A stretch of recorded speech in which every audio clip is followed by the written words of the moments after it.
Hello na naman sa ating mga kababayan, lalong-lalo na sa aking mga lolo at lola ng mga senior citizen. Alam ko dyan, isa sa mga nagiging problema natin, yung mga maintenance natin. Isa rin, syempre, hindi naman tayo immortal lahat. Minsan mga nagkakasakit tayo, ay pinuproblema natin yung pambabayad natin ng bill sa hospital. Kaya naman nakakagulat tong inanunsyo sa SONA ni Pangulong Bongbong Marcos dahil itong talagang kailangan ng mga Pilipino pagtungkol talaga sa mga bayarin sa mga hospital dahil nga itong nakaraang itong SONA ni Pangulong Bongbong Marcos inanunsyo niya sa lahat ng mga Pilipino na walang kakayanan na makapagbayad ng kanilang bill sa hospital, maniwala kayo. Wala kayong gagastusin. Kahit piso, wala kayong ilalabas. Ito ang tinatawag sa State of the Nation Address o SONA ni Pangulong Bongbong Marcos. Pinagmalaki niya sa buong Pilipinas ang bayad na ang bill mo. Bayad na ang bill mo. Zero balance billing sa mga pampublikang ospital ng Department of Health o DOH. Ibig sabihin, kapag nagkasakit ka at na-confine ka at doon sa loob ng ospital, basta sa mga piling pampublikong ospital na nakalagay dito, kasi meron din mga piling pampublikong hospital na nakalagay dito, na ipupost ko dito, ayan, nakikita nyo yan guys, tignan nyo, pwede nyo i-screenshot yan, then pwede nyo rin i-check yan sa Facebook guys, okay? So ayan, katulad sa Metro Manila, okay, for example sa Metro Manila, kapag na-confine ka dito sa mga ospital na to ng Amang Rodriguez Medical Hospital Center, East Avenue, Jose Favela, Jose Reyes, National Center for Mental Health, National Children's Hospital, Philippine Center, Quirino Memorial Medical Center, Research Institute of Tropical Medicine, Rizal Medical Center, San Lazaro Hospital at Tondo Medical Hospital. Kung isa ka sa na-confine dyan at wala kang pagbayad at indigent ka at wala kang kapasidad, walang kang ilalabas na kahit 5 duling. So lagi nyong i-open yan guys kasi marami sa ating mga senior citizen, marami mga Pilipino na hindi nila alam ang ganitong mga programa ng gobyerno natin. Lalong-lalo na ngayon mas pinagtibay ni Pangulong Bongbong Marcos ang zero pill balance. Kasi dati meron na nito talagang meron na, pero mas pinagtibay niya. Lalong-lalo sa mga binanggit natin na mga pampublikong ospital, wala na kayong babayaran. Bigay pa natin sa mga DOH hospital, areglado na ang lahat sa ospital pa lang. Wala nang kailangang pampuntahan o lapitan pa. Ito po, itinuloy na po natin ang zero balance billing. Libre po.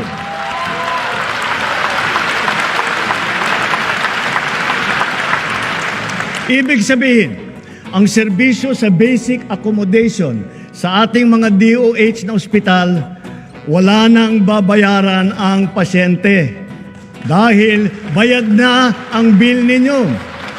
Uulitin ko, wala nang kailangan bayaran ng pasyente basta sa DOH ospital dahil bayad na po ang bill ninyo. Pwede kayong mag-complain kung sakaling may singilin sa inyo dahil ito ang nakalagay sa ating batas at pinagtibay pa ni Pangulong Bongbong Marcos at nabanggit niya sa kanyang SONA. Kaya sa mga senior citizen natin, alam ko kailangan natin minsan na may pambayad tayo, lalong na kapag nakukonfine tayo, at para din to sa kaalaman din ng mga anak na may mga senior citizen na mga magulang, kung sakali naman po wala kayo tayong pambayad talaga sa ospital, pwede tayo pumunta sa pampublikong hospital at wala po tayong babayaran doon. Tandaan nyo, nagtatrabaho tayo sa buong buhay natin. Taxpayer tayo. So, i-grab natin yung opportunity na ganito na yung pera din naman natin to. Na magamit natin yung mga tax na binayaran natin sa buong buhay natin. Na kapag na-hospital tayo, wala tayong babayaran. So, ito ang pinaka-the best na talagang magagawa ng ating gobyerno tungkol sa ating kalusugan in case tayo ma-confine sa mga ospital na to. Okay? Huwag kayong mag-alala sa mga taga-probinsya, hindi lang po yan dito sa Metro Manila. Okay? So, meron din tayo sa Region 1, CAR, Region 2, Region 4, Calabarzon, Region 5, Mimaropa, Region 5, Region 6, Region 7 hanggang Mindanao. Huwag kayo mag-alala. So ito nakikita nyo sa screen na yan. Okay? So dapat may kaalaman tayo. Hindi dapat na kapag nagkasakit tayo, mamumblema tayo, then punta agad tayo sa mga private hospital. Punta tayo sa public hospital. Kung wala tayong kapasidad na makapagbayad, ito ang pagkakataon natin na matulungan ng gobyerno. Okay? So totoo po to kasi maraming pumalakpak kay Pangulong Bongbong Marcos nung inanunsyo niya ang bayad na ang bill mo, zero balance billing sa lahat ng Department of Health Hospital.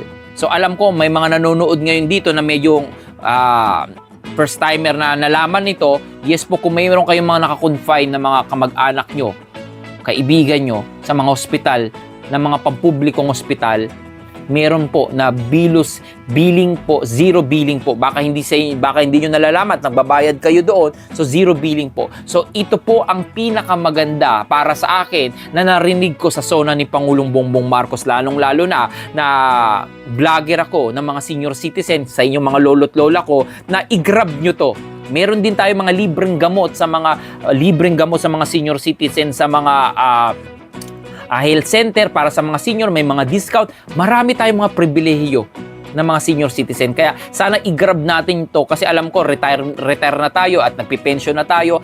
Marami tayong naiambag sa ating bansa nung time na nagtatrabaho tayo. So huwag nyo i-consider nyo na mapakinabangan nyo naman yung lahat ng mga tax na ibinayad nyo during nagtatrabaho kayo dito sa ating bansa.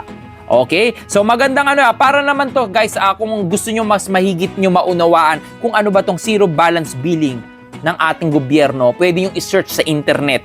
Ipa-search nyo rin sa mga anak nyo, sa mga apo nyo, kung ano ba tong zero billing internet, billing, para at least in case nga lang, wag naman sana na may mangyaring masama at makonfine kayo, madala kayo sa mga hospital na to at hindi na kayo mamumblema sa bayarin ng billing. Okay? So, hindi rin mamumblema yung mga kamag-anak nyo na wala kayong babayaran. So, sa ibang bansa, ginagawa na talaga to.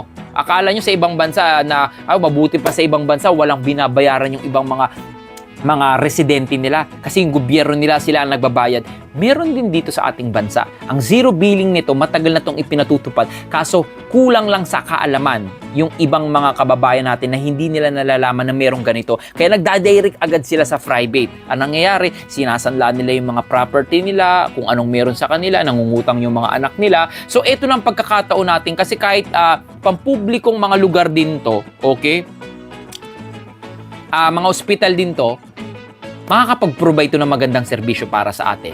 Okay? So, para po sa ating mga senior citizen, abangan nyo po ang mga susunod na live vlog ko at mga live ko at paki-follow na rin po tong Beans World po natin para at least ma-inform kayo sa mga susunod na mga bagong balita para sa inyo. Maraming salamat po sa aking mga lolo't lola, sa aking mga followers dyan. Ito po sa Beans World, okay? So, kaya naman ikaw bilang isang Pilipino, kung ikaw ang tatanungin, paki-comment na lang sa baba guys maganda ba itong zero balance billing sa mga pampublikong hospital na wala ka nang babayaran kapag ikaw ay na-confine? Well, i-comment mo na ang iyong reaksyon sa video sa baba.